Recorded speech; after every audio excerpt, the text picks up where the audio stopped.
Hello students, welcome back to my channel Chemistry is Fun by NB.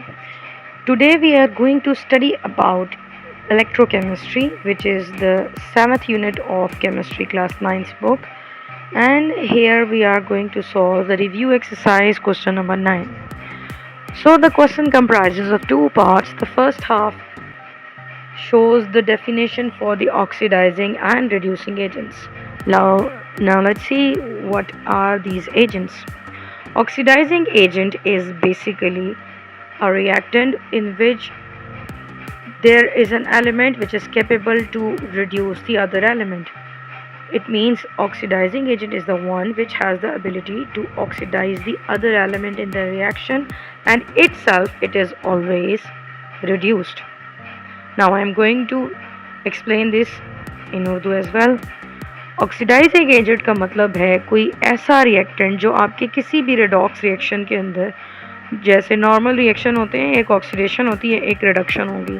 Oxidising agent वो होगा जिसके अंदर reduction हो रही होगी और वो किसी दूसरे को ऑक्सीडाइज कर रहा होगा, यानी ये ऑपोजिट है। ऑक्सीडाइजिंग एजेंट के अपने अंदर रिडक्शन होती है, दूसरे को ये ऑक्सीडाइज करता है। इसी तरह रिड्यूसिंग एजेंट दूसरे को रिड्यूस करता है और खुद ऑक्सीडाइज होता है।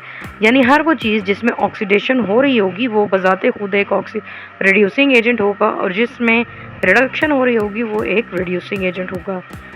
Now we'll solve this with the help of an example. As you can see, the reducing agent is the one which is capable to oxidize the other element by getting oxidized itself, and it will reduce the other element.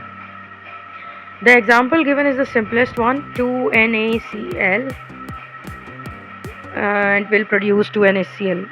I mean 2Na plus Cl2 combines together to form NaCl, and if you are going to solve this, you will see that sodium is changing from sodium atom 0 to sodium ion Na plus 1, so it is being oxidized, hence it's a reducing agent.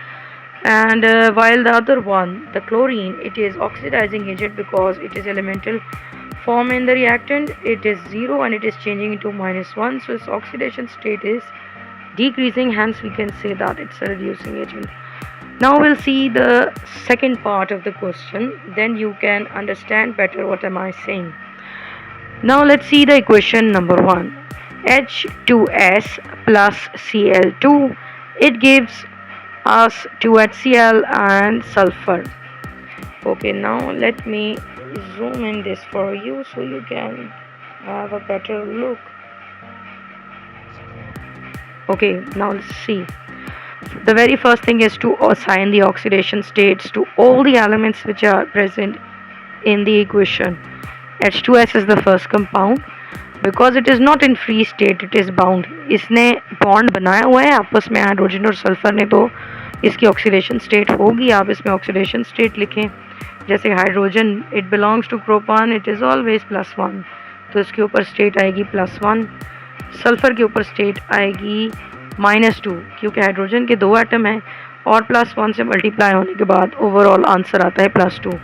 So sulfur is bound to be -2, so that the compound overall it should be neutral. Chlorine is in free state, इसने किसी के साथ bond नहीं बनाया हुआ, so it will be 0.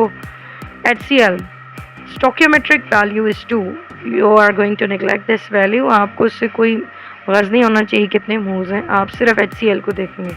Hydrogen belongs to group 1, so it is +1. Chlorine belongs to group 7, इसको एक ही electron चाहिए to complete its octet, hence it attains a charge of -1. Sulfur is in free state, इसने किसी से bond नहीं बनाया, so it is 0. Now let's see the change. H2S is the first compound. Hydrogen यहाँ +1 है, यहाँ भी +1, it means there is no change. Sulfur is -2 इधर, ये -2 में है, and sulfur over here is 0, so it is changing from -2 to 0, which means the oxidation state is increasing. So we can say that sulfur in H2S is oxidizing. ये oxidation हुई है इसमें, अगर इसमें oxidation है so it will be a reducing agent. Reason क्या है? The same, increase in oxidation state of sulfur from -2 to 0. अब हम chlorine को देखेंगे. Cl2 is 0 here, and here it has a charge of -1. It means the oxidation state is being decreased, so we can say chlorine is being reduced. It is oxidizing agent. Reason is the same, decrease in oxidation state of chlorine from 0 to -1.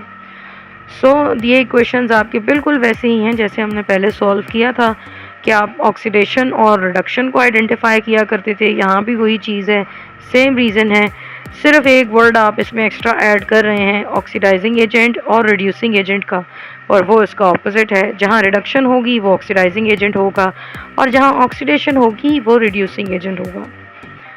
So will see the second equation. अब हम second equation को देखते हैं। Second equation में है 2FeCl2 plus Cl2 gives 2FeCl3। Oxidation states आपने सबको assign कर दी। क्लोरीन -1 है, 2 से मल्टीप्लाई होगा तो -2 आ जाएगा। अगर ये -2 है तो आयरन के ऊपर ऐसा चार्ज हो जो उसको ज़ीरो कर दे, ये +2 में आ गया। Chlorine here is in free state so it is 0। Chlorine here is again -1. 3 atoms of chlorine are there, so we are going to multiply it with 3. So iron should be +3 ताकि overall ये 0 हो जाए. Now iron here is +2 and here is +3. So there is an increase in oxidation state of iron from +2 to +3. Hence we can say oxidation occurs in the iron of FeCl2. आपने reactant वाले iron की बात करनी है, product वाले की बात हम नहीं कर रहे, इसीलिए आप लिखेंगे आयरन इन FeCl2। इसमें हुई ऑक्सीडेशन, ये है एक reducing agent. In the same way chlorine is changing from 0 to -1। Bracket वाली वैल्यू देखेंगे, ओवरऑल नहीं देखेंगे क्योंकि आपने एक एटम के लिए बताना है। तो क्लोरीन जो है इसमें रिडक्शन हुई है, hence it is an oxidising agent, reason being it is changing from 0 to -1. In the same way we have the next equations. Equation number 3 in which potassium iodide is being reacting with chlorine to form KCl and I2. Iodine in the same way changing from -1 to 0, hence it is oxidized, तो हमने कहा ये reducing agent है।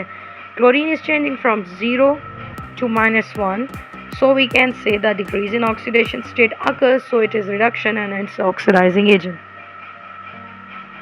Next equation, Mg plus 2HCl gives MgCl2 and H2. Same, assign the oxidation states and look for the change. Magnesium is going from 0 to +2, so it is oxidized, hence it is oxidation, but it is a reducing agent. HCl, hydrogen here is +1 and here is 0, so we can see the change. So hydrogen in HCl is being reduced as it is changing from +1 to 0 and reduction occurs, therefore it is an oxidizing agent.